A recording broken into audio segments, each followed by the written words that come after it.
Hello, welcome to the your channel study with Pawan. तो आज से जो हमने जहाँ ख़त्म किया था वहीं से स्टार्ट कर रहे हैं। विग्रहराज चतुर्थ के बारे में बताया था मैंने लास्ट बार, और विग्रहराज चतुर्थ के बारे से ही स्टार्ट करते हैं। विग्रहराज चतुर्थ के बारे में मैंने ये बताया था कि इन्होंने एक उपाधि धारण की थी कवि बंधु की, और कवि बंधु की जो उपाधि उन्होंने दी थी वो दी थी जयानक भट्ट। जयानक भट्ट जिन्होंने पृथ्वीराज विजय लिखा था, उन्होंने कहा था कि जो विग्रहराज चतुर्थ है वह कवियों का क्या है, आश्रयदाता है। और उन्होंने उनके शासनकाल में दो ग्रंथ लिखे गए थे। पहला जो ग्रंथ लिखा गया था उनके शासनकाल में दो ग्रंथ लिखे गए थे।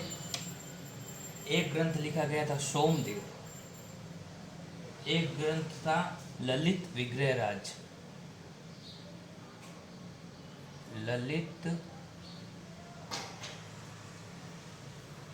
विग्रहराज, और दूसरा लिखा गया था बिसलदेव रासो। बिसलदेव रासो। देखो, ललित विग्रहराज और बिसलदेव, ललित जो लिखा वो किसने लिखा? सोमदेव ने। ललित विग्रहराज किसने लिखा? सोमदेव ने। और बिसलदेव रासो जो किसने लिखा था? नरपति नाला ने। तो इसके कौन से दो ग्रंथ है?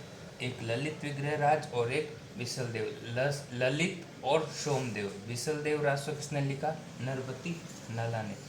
और ये जो बिसलदेव रासो जो ग्रंथ है वो किसके बारे में? बिसलदेव रासो जो ग्रंथ है वो बिसलदेव जो क्या है, बिसलदेव प्लस जो राजमती है, राजमती के प्रेम प्रसंग के बारे में, प्रेम संबंधों के बारे में है। ठीक है, यहाँ तक अपन ने बात कर ली थी। ठीक है, तो अब अपन क्या करते हैं, बिसलदेव रासो की जो प्रमुख उपलब्धियाँ हैं, उन्होंने क्या क्या उपलब्धियाँ धारण की। तो सबसे पहले जो बिसलदेव की जो उपलब्धियाँ हैं, बिसलदेव की उपलब्धियाँ,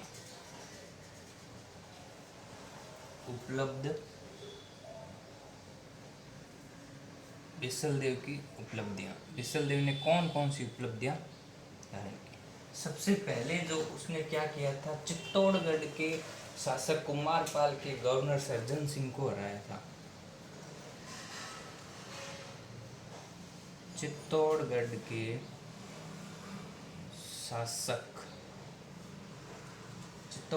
शासक कुमारपाल, चित्तौड़गढ़ के शासक कुमारपाल के गवर्नर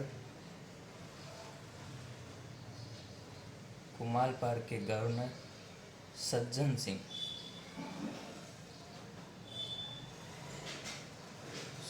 सिंह को हराया। एक उपाधि ये हो गई। दूसरी, उसने गजनी के शासक खुसरो को हराया। गजनी के शासक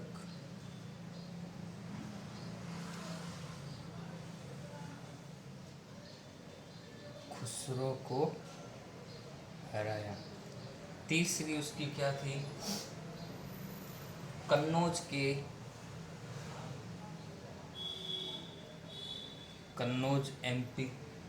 एमपी के शासक विजयपाल को हराया।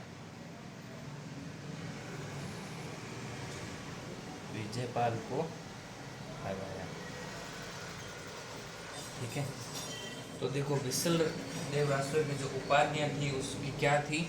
एक तो चित्तौड़गढ़ के शासक कुमारपाल के गवर्नर जो थे उसके गवर्नर सज्जन सिंह को हराया।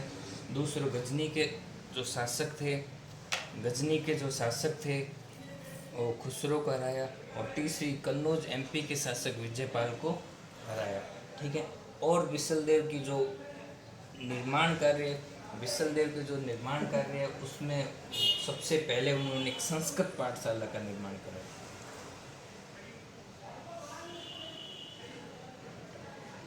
संस्कृत पाठशाला का निर्माण,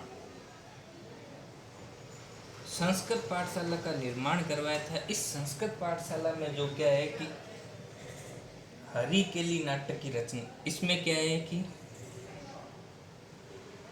जो हरिकेली नाटक है उस वो लिखा गया था, इसमें हरिकेली नाटक लिखा गया था। अब इस संस्कृत पाठशाला को क्या किया, तुड़वा दिया था। किसने? इस संस्कृत पाठशाला को कुतुबुद्दीन ऐबक ने तुड़वा दिया था। किसने? कुतुबुद्दीन ऐबक। कुतुबुद्दीन ऐबक ने क्या किया था, इस संस्कृत पाठशाला को तुड़वा दिया था। ठीक है, और तुड़वा के यहाँ क्या बनाया, 2.5 दिन का चौपड़ा। 2.5 दिन का झोंपड़ा। तो देखो इन्होंने ये 2.5 दिन का झोंपड़ा बनाया। ठीक है, इस झोंपड़े में जिस पत्थर का यूज किया गया, इस झोंपड़े में जो पत्थर का यूज किया गया था वो वही पत्थर थे। कौन से? संस्कृत पाठशाला वाले। संस्कृत पाठशाला वाले जो पत्थर थे वो उन्हीं पत्थरों का यूज किया। इसलिए क्या है कि यहाँ पे भी क्या लिखी गई है, थोड़ी सी हरिकेली नाटक की पंक्तियाँ हैं। हरिकेली नाटक की पंक्तियाँ विद्यमान है। पंक्तियाँ विद्यमान कैसे है? क्योंकि उन्हीं पत्थरों का यूज किया गया है। तो अगर ठीक है, और इन्होंने एक जो बांध बनाया था वो बांध कौन सा बनाया था? बिसलपुर बांध।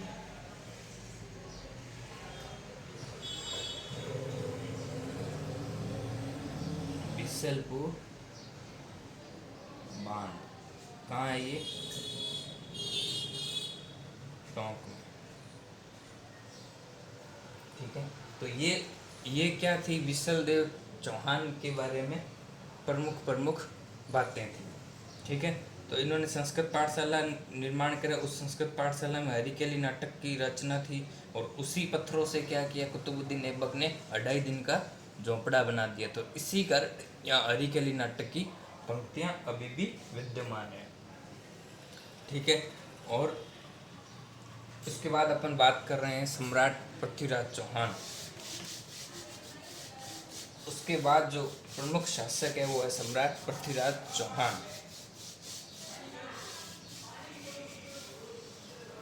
सम्राट पृथ्वीराज चौहान। पृथ्वीराज चौहान। पृथ्वीराज चौहान ने जो शासक किया था वो 1177 से लेकर के 1192 तक शासक किया था। ठीक है, इनका जो जन्म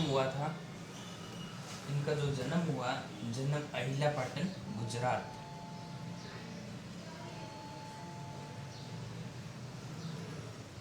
अहिलपाटन, गुजरात। ठीक है, इनकी जो माता थी,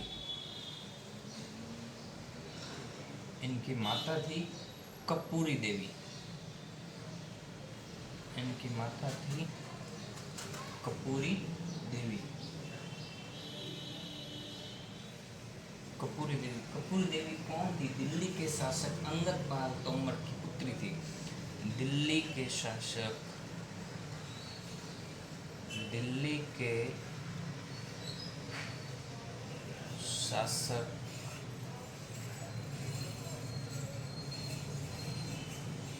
अंगद पाल तोमर की पुत्री थी। ठीक है, और इनकी जो पत्नी थी वो पत्नी कौन थी? संयोगिता। इनकी जो पत्नी थी वो संयोगिता। और इनका जो प्रधानमंत्री था, पीएम, प्रधानमंत्री कौन था? केमास। प्रधानमंत्री केमास। और जो इनका सेनापति था वो खांडेराव।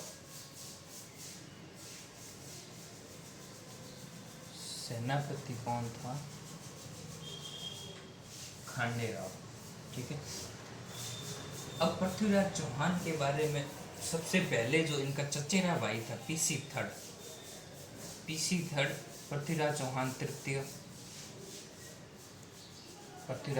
तृतीय, पीसी थर्ड का जो चचेरा भाई था नागार्जुन,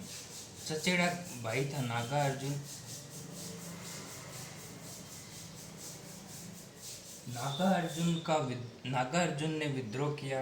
तो इसके जो प्रधानमंत्री कौन थे? पीएम केमास के नेतृत्व में क्या किया? पीएम केमास की सहायता से नागार्जुन का क्या कर दिया था? दमन कर दिया था। ठीक है। उसके बाद जो इनके प्रमुख विरोधी में आए वो दिल्ली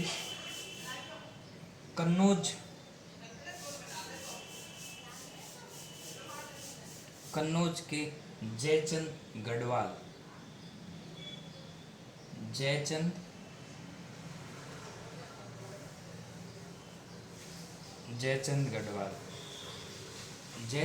गढ़वाल से इनका जो हुआ था विद्रोह, उसमें जयचंद गढ़वाल से महोबा का युद्ध, जयचंद गढ़वाल और महोबा का, ये महोबा राज्य में जो इनका हो, इन्होंने महोबा राज्य पे आक्रमण किया। तो उसमें क्या है कि महोबा राज्य का जो जिसका शासन था वो था परमिलदेव चौहान।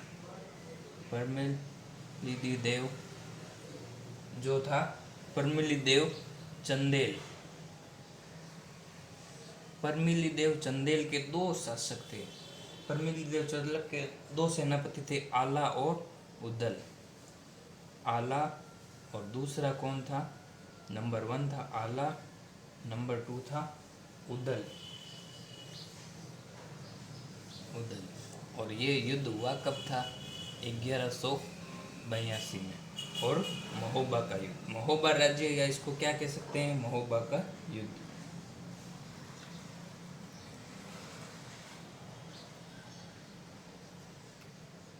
ठीक है।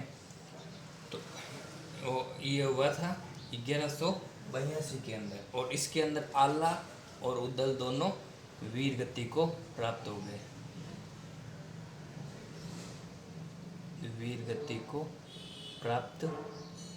गए। और जीत किसकी हुई?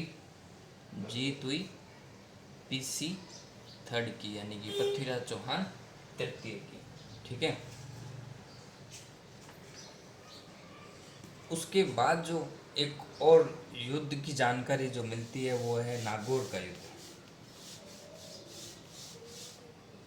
नागौर का युद्ध 1184 में। नागौर 1184 में, नागौर का युद्ध 1184 में। तो ये गुजरात के जो शासक थे,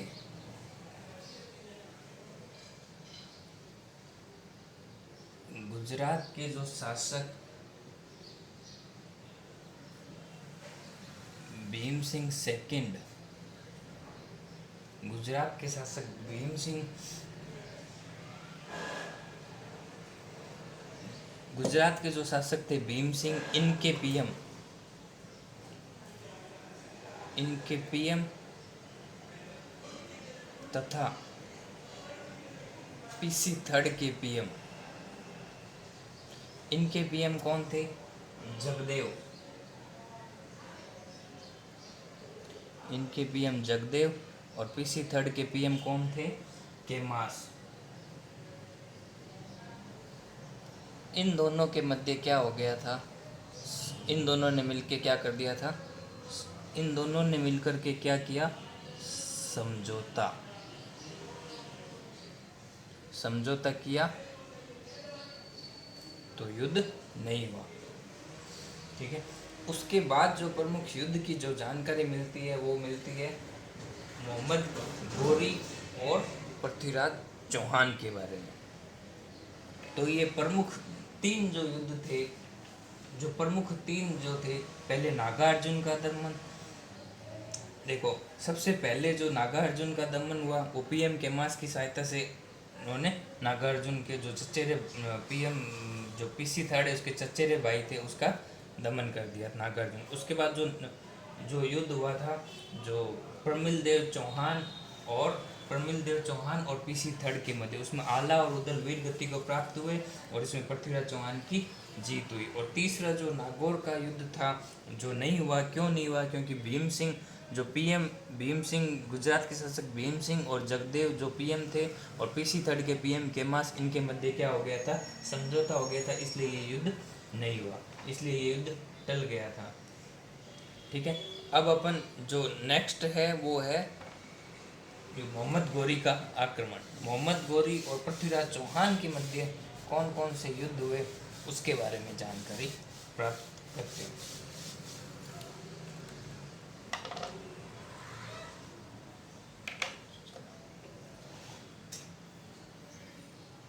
ठीक है। तो मोहम्मद घोरी यानी कि MG, Mohammad Ghori and PC third, Mohammad Ghori and Prithviraj Chauhan के जो मध्य युद्ध हुआ था वो कौन कौन से युद्ध हुए थे? तो उनके मध्य जो युद्ध हुआ था, पहला युद्ध हुआ था तराइन का प्रथम युद्ध जो हुआ था 1191 में, और दूसरा युद्ध हुआ था वो था तराइन का द्वितीय युद्ध, वो हुआ था 1192। ठीक है। इस युद्ध में जो क्या था, पीसी जो थर्ड था, पृथ्वीराज चौहान तृतीय के जो सेनापति थे वो कौन थे? खांडेराव। ठीक है। तो इसमें पृथ्वीराज चौहान के सेनापति तो खंडेराव थे, और इसके अंदर जो दिल्ली के गवर्नर गोविंदराज, जो दिल्ली के जो गवर्नर थे, क्योंकि ये दिल्ली के शासक थे पृथ्वीराज, तो दिल्ली के जो गवर्नर थे, दिल्ली के जो गवर्नर गोविंदराज थे, गोविंदराज के जो बाला था, गोविंदराज के बाले से कौन हुआ? एमजी यानी कि मोहम्मद घोरी, मोहम्मद घोरी क्या हो गया था? घायल हो गया और वहां से भाग खड़ा हुआ। मोहम्मद घोरी घायल हो गया तो यहाँ पे पीसी थर्ड की क्या हो गई? जीत हो गई। पीसी थर्ड की जीत हो गई, और हार किसकी हुई? एमजी की हार हो गई। ठीक है। और जो द्वितीय युद्ध था, जो दूसरा युद्ध हुआ, वो पीसी थर्ड और मोहम्मद घोरी के मध्य हुआ था। द्वितीय पीसी थर्ड एंड मोहम्मद घोरी के मध्य कब हुआ? 1192 में। अब इस युद्ध में जो हार का मेन जो कारण था ना, उसमें क्या है कि जो पृथ्वीराज चौहान का जो सेनापति था, सेनापति क्या था?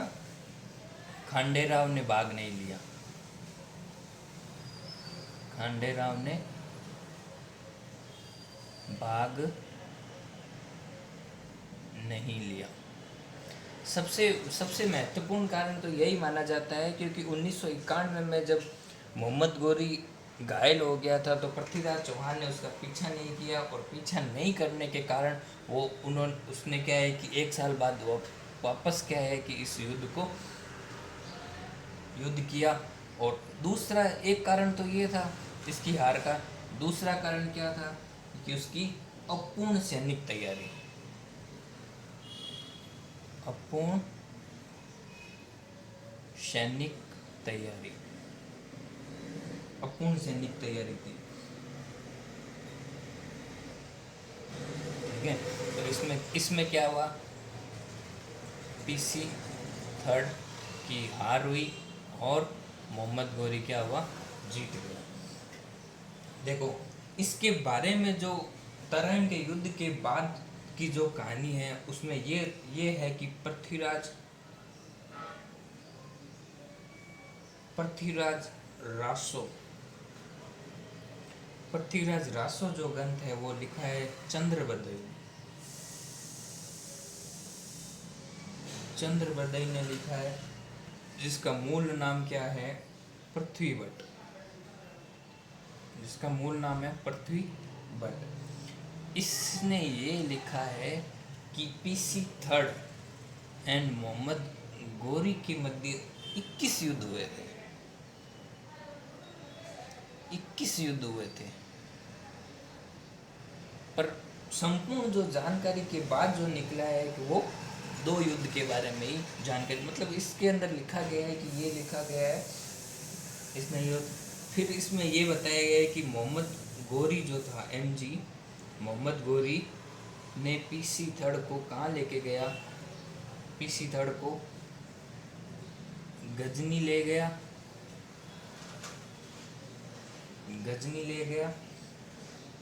तथा अंधा कर दिया,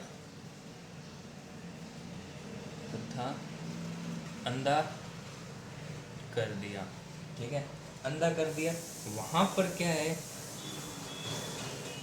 वहां पृथ्वीराज चौहान ने क्या किया, शब्द वेदी बाण चलाई।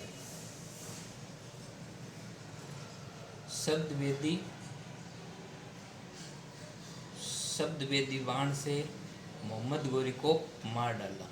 एमजी यानी कि मोहम्मद गोरी को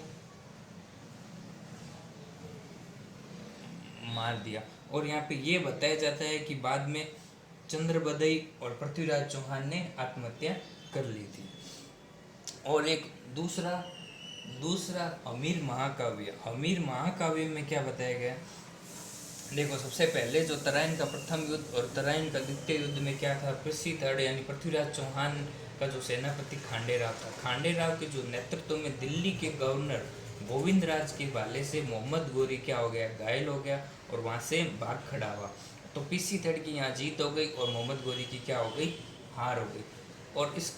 और जब मोहम्मद गोरी पूरी तरह से घायल हो गया तो पृथ्वीराज चौहान ने उसका पीछा नहीं किया। तो तराइन को जो द्वितीय युद्ध है उसके अंदर मोहम्मद गोरी वापस आया।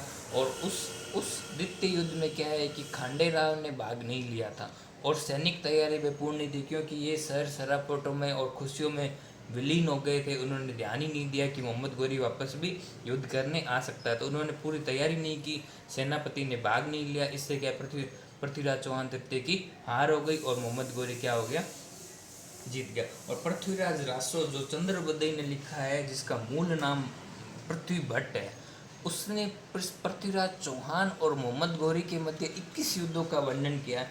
परंतु अभी इतिहास के अंदर 2 ही युद्धों का उल्लेख है, वो है तराइन का प्रथम युद्ध जो 1191 में और 1192 में हुआ था, ठीक है। और इसके अंदर जो बताया गया है कि मोहम्मद गोरी और पीसी थर्ड, मोहम्मद गोरी है जो पृथ्वीराज चौहान को गजनी ले गया और वहाँ पे अंधा कर दिया। तो पृथ्वीराज चौहान ने क्या है कि वहाँ शब्द वेदी बाण चलाए और शब्द वेदी बाण से क्या हुआ कि मोहम्मद गोरी की मृत्यु हो गई। और उसके बाद चंद्रबदई और पृथ्वीराज चौहान ने क्या की थी, आत्महत्या कर ली थी। उसके बाद चंद्रबदई और पृथ्वीराज चौहान ने क्या की थी, आत्महत्या कर ली थी, ठीक है। बस एक तथ्य और यहाँ मिलता है हमीर महाकाव्य का। हमीर महाकाव्य, जबकि हमीर महाकाव्य कुछ अलग ही कहता है। हमीर महाकाव्य ये कहता है तराइन के द्वितीय युद्ध के बाद मोहम्मद गोरी पृथ्वीराज चौहान को अजमेर ले गया। जो मोहम्मद गोरी है वो पृथ्वीराज चौहान को, पीसी थर्ड यानी पृथ्वीराज चौहान को क्या ले गया, अजमेर ले गया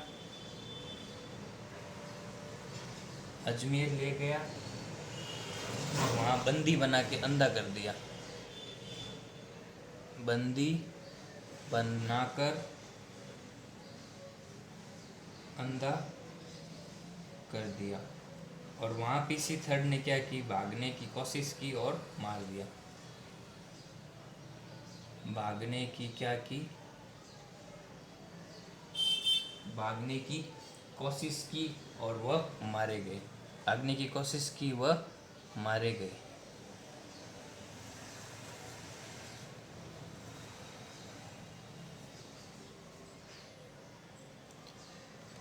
ये लिखा गया है किसमें, हमीर महाकाव्य क्या कहता है कि मोहम्मद गौरी पीसी धड़ या पृथ्वीराज चौहान तृतीय को अजमेर ले गया, बंदी बनाकर अंधा कर दिया और पीसी थड़ को भागने की कोशिश की और वहाँ मारे गए। ठीक है, तो अब पृथ्वीराज चौहान की जो उपलब्धियां हैं, पृथ्वीराज चौहान की क्या क्या उपलब्धियां हैं उसके बारे में बात करते हैं। पृथ्वीराज चौहान ने क्या क्या उपाधियां धारण की, क्या क्या उपलब्धियां थी वो बताते हैं। पहला तो ये क्या था, अंतिम हिंदू सम्राट था। ये क्या था, अंतिम हिंदू सम्राट।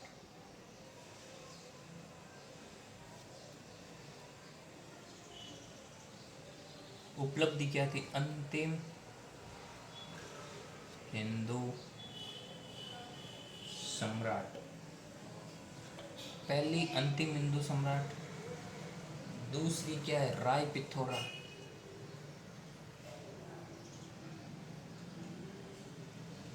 दूसरी राय पिथौरा। और तीसरी क्या थी, दल पुंगल। दल पुंगल यानी कि विश्व विजेता। विश्व विजेता। ठीक है, अब इसके जो दरबारी कवि थे, इसके जो दरबारी कवि थे वो कौन कौन से, देखो दरबारी कवि में सबसे महत्वपूर्ण जो था वो चंद्रबदई, यानी कि उसका नाम था पृथ्वीवट। पृथ्वीवट, इसी का नाम था चंद्रबदई। चंद्रबदई। उसके बाद जो जो थे वो जयानक, जनार्दन और जयानक भट्ट।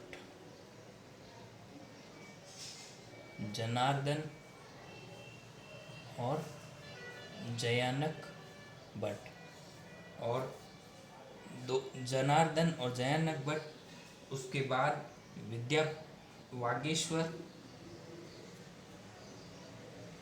वागीश्वर वागीश्वर, विद्यापति, विद्यापति गौड़ और विश्वरूप। विश्वरूप। देखो पृथ्वीराज और जयानक भट्ट, जनार्दन और जयानक, दो जे थे, एक जयानक और एक जनार्दन, और तीन वी थे, वेरी वेरी वेरी, यानी कि वागीश्वर, विद्यापति और विश्वस्वरूप। दो जे, तीन वी। ठीक है, तो इसने उपाधि कौन सी थी, अंतिम हिंदू सम्राट, राय पिथौरा और दल पुंगल। ये पृथ्वीराज चौहान की क्या थी, संपूर्ण जानकारी थी।